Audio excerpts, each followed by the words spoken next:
My name is Reverend Joe Smith and I'm the vicar here at St Oswald's Church in Bidston, and I arrived at this church in September 2021. We really wanted to let the parish know that there was a new vicar in town. I know the previous vicar had done loads of good stuff, and so we put together this like A5 leaflet double-sided thingy that was going to go out all over the parish and post it for everybody's door, just letting them know what was happening in the life of the church at Christmas, and that religious or not, Christian or not, that you could come to St Oswald's and have a really good time. And so we got all the volunteers out and they posted all these leaflets, and one went through the door of a bloke called Jim who had never met before, and it kind of started off into something that was really brilliant. Well, I've invited Jim round to the vicarage today anyway. We've had a cup of tea and a coffee together, and it's probably best if you kind of tell it as from your side of the story, mate. That'll make more sense. Okay, so why does a leaflet that comes through your door in like November advertising Christmas just kind of have the effect on you that you just burst into tears? And all it was a picture of this young vicar with his wife and his baby standing in a church that I'd never been to, that I had no compulsion to go to, have such a kind of an arresting effect on me. And I guess because my mum had died that year in July, and I'd been wrestling with that, plus I'd been caring for a friend's mother who had also died the month before, I found the walls of my life were sort of slowly caving in. And I had been asking questions of faith and of spirituality, and I did find this rather silly little flyer as a kind of as a bit of a sort of an answer in a way.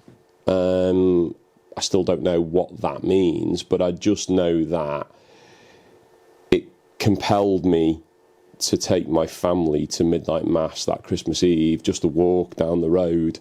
That in itself was really nice. My wife, my two children, and my wife's parents.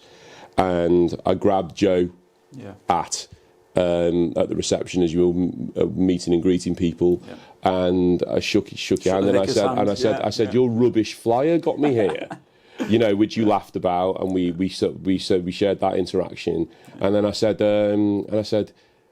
but I'm here because my mum died, and you said, oh well, we need to meet then. And you said, well, yeah, obviously I can't meet now because... Yeah, I was off to Canada, actually, that Christmas. Well, you weren't off to Canada at that moment because it was Christmas Eve, well, you know, and if you're doing that, then you're doing a different kind of flyer, you know. But then you got in touch, you did get in touch, and I didn't think anything of it, but you did get in touch. Yeah. And we went for a coffee, and I was still in a bad place then. But we talked about other stuff. We talked about your relationship with the church, and we talked about my relationship with, I don't know what you call it, God, spirituality, faith, Christianity, any of those things which were sort of not at the forefront of my mind because I don't come from a religious family. Certainly my mum's side of the family were basically just, you know, from an atheist background or certainly a humanist background.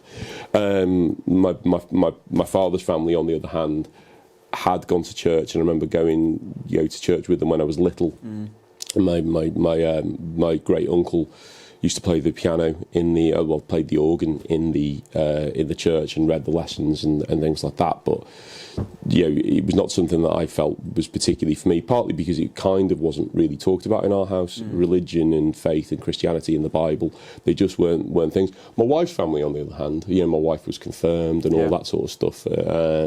You know, they're kind of not strong churchgoers, but there was a strong sense of faith in their background.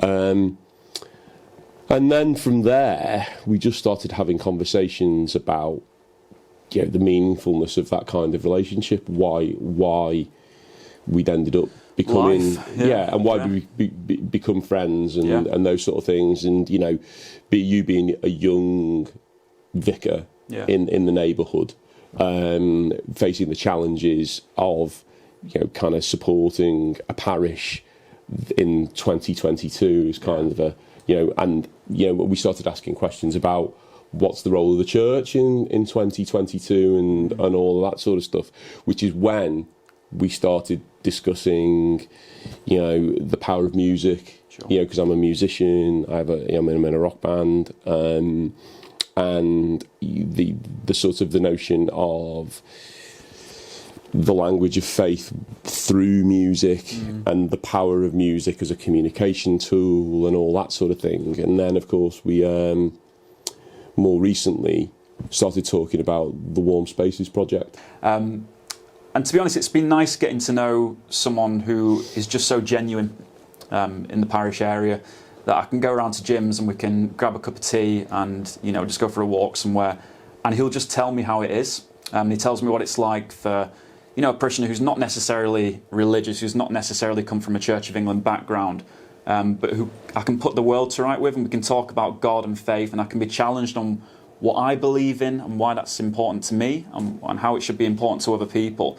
But just to know, like, how we as a church can get to know people in the area and how we can best get alongside them and serve them. And to be honest, it's just been nice making a friend in the parish. Sometimes outside the life of the church as well, as a vicar, you can often be consumed with everything that's inside the church building itself. And actually, to meet just this rock star up the road who I can put the world to right with, he'll tell me how it is. You know, there's no stone left unturned, calls a spade a spade.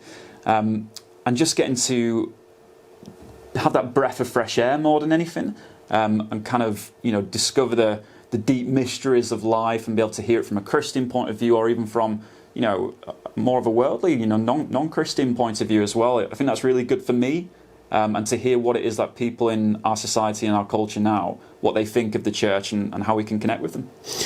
I suppose the key thing to say is that, you know, in the 12 months since I received that flyer, my grief definitely has subsided.